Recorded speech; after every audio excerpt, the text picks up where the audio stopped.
안녕하세요. 김충만 목사입니다. 오늘은 미가서 3장 1절에서 4절 말씀을 통해 은혜를 나누고자 합니다. 내가 또 이르노니 야곱의 우두머리들과 이스라엘 족속의 통치자들아 들으라. 정의를 아는 것이 너희의 본분이 아니냐. 너희가 선을 미워하고 악을 기뻐하여 내 백성의 가죽을 벗기고 그 뼈에서 살을 뜯어 그들의 살을 먹으며 그 가죽을 벗기며 그 뼈를 꺾어 다지기를 냄비와 솥 가운데에 담을 고기처럼 하는도다.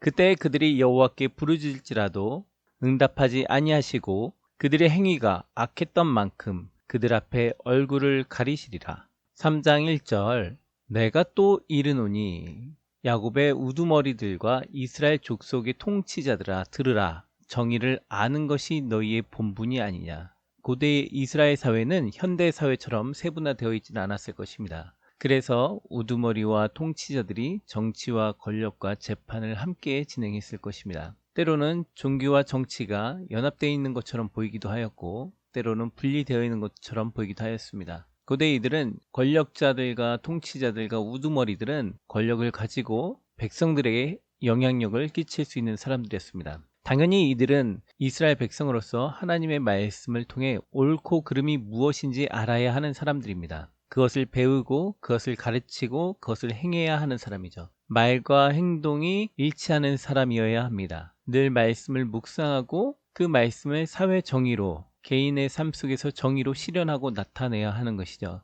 종교적 행위로서 정의를 실현하는 것이 아니라 개인의 삶과 사회에서 공의와 정의를 행하며 하나님의 사랑을 나타내는 것입니다. 사회 속에서는 아무 영향력을 나타내지 못하는 것이 아니라 사회 속에서 옳고 그름을 기준을 제시하고 그것을 가르치고 그들에게 실행하도록 하게 하는 것이죠. 그들은 하나님 사랑과 이웃 사랑을 실천하면서 삶 속에서 정의와 공의를 삶으로 행하는 것을 보여주어야 하는 것입니다. 그런데 이들은 말씀대로 살지 않고 모순된 삶을 보였습니다. 하나님 말씀대로 공의와 정의를 실행하지 아니하고 악을 행함으로 하나님의 진노를 사게 되는 것입니다. 이들은 어떤 악을 저질렀냐면 2절에 너희가 선을 미워하고 악을 기뻐하며 내 백성의 가죽을 벗기고 그 뼈에서 살을 뜯어. 사회에서 영향력을 나타내며 높은 자리에 있는 지도자들이 하는 일이 자신의 이익과 유익을 위해서 자신의 배만을 위해서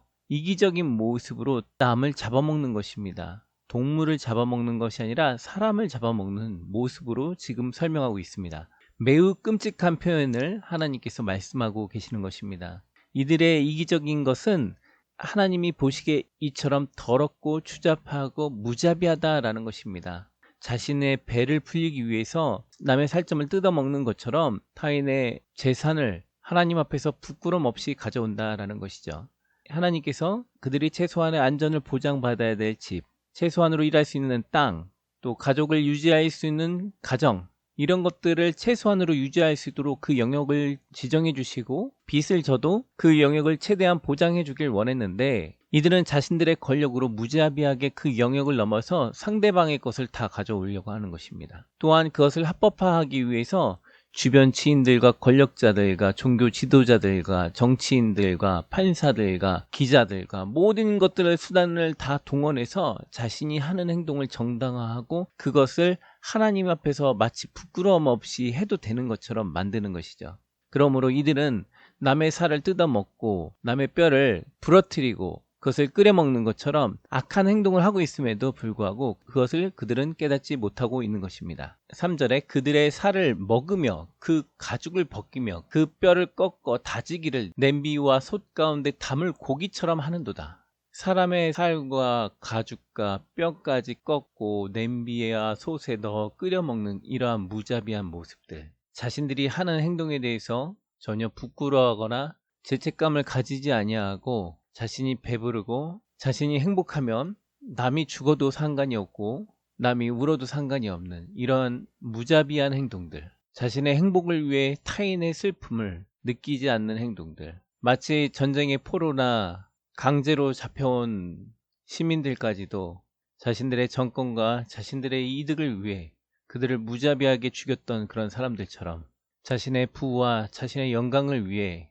자신의 행복을 위해 타인이 피눈물 흘리며 아파하며 고통스러워하는 것에 대해서 전혀 느끼지 않는 이러한 능력자들, 권력자들, 정치가들, 종교 지도자들이 서로 뭉쳐 하나가 되어 사회의 부조리와 불공평이 판치는 그런 세상을 만드는 것에 대해 하나님께서는 환멸을 느끼시며 진노하신다라는 것입니다. 이들의 목구멍은 열린 무덤 같고 이들의 탐욕은 끝이 없습니다. 자신들의 가족과 자신의 행복, 자신의 편한 일상을 위해서는 타인이 병들어 죽어도, 타인이 아파 죽어도, 타인이 힘들어해도 눈물 하나 흘리지 않습니다. 그들은 그 불행을 다른 사람의 이야기로 생각하는 것입니다.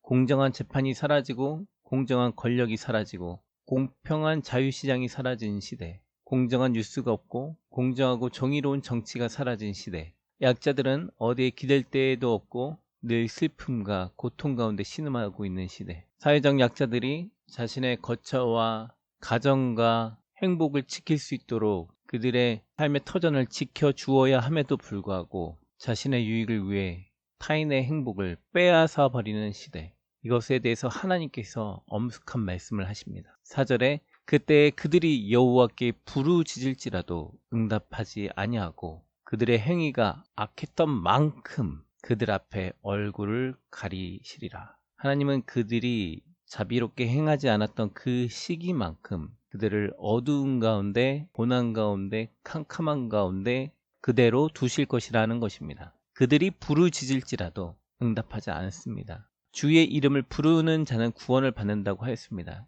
그럼에도 불구하고 주께서 듣지 않는다고 하십니다. 그들의 행위가 너무 하나님 보시기에 더럽고 악하기 때문에 하나님께서는 그들을 향하여 얼굴을 가리셨고 그들의 이야기를 더 이상 듣지 않습니다. 그들의 소리를 듣지 아니하십니다. 그들을 그 어두운 가운데 방치하시는 것입니다. 그러므로 신앙인이든지 신앙인이 아니든지 정의를 시행하지 아니하는 자는 주께서 그들의 소리를 듣지 아니하신다라는 것입니다. 정의란 이웃을 사랑하고 약자를 보호하며 하나님 사랑, 이웃 사랑을 실천하는 것입니다. 사회적 약자의 근로의 보장과 그 근로로 인한 생계의 보장, 가정 유지에 대한 보장, 자녀 교육에 대한 보장, 인간으로서 누려야 할 행복의 조건을 빼앗아 가면 안 된다라는 것이죠. 우리나라는 6.25 전쟁 이후 많은 어려움이 있었습니다.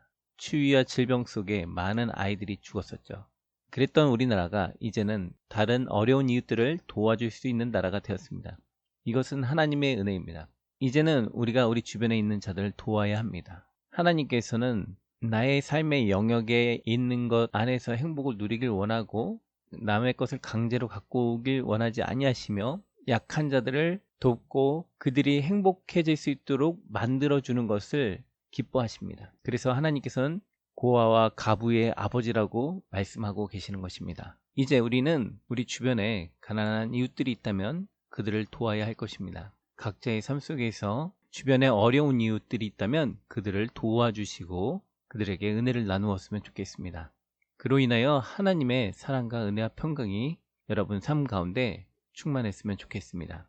오늘 이 말씀을 통해서 느낀 점은 나도 모르게 누군가의 것을 악하게 갈취하려고 하지는 않았나. 그랬다면 반성해야 되겠다. 하나님은 그런 자들을 매우 싫어하신다. 그런 자들을 마치 인육을 먹는 사람처럼 환멸을 느끼시고 징후하신다. 공의와 정의를 말로만 지식으로만 알지 말고 삶 속에서 실천하는 사람이 되자. 실천하지 않으면 하나님께서 이 악한 자들처럼 생각하신다. 실천하는 자가 하나님께 사랑을 받는다. 신앙은 실천으로 사회 속에서 나타나야 한다 라는 것을 느꼈습니다. 오늘도 하나님의 말씀 안에서 크신 은혜와 평강이 있길 축복합니다. 사랑합니다.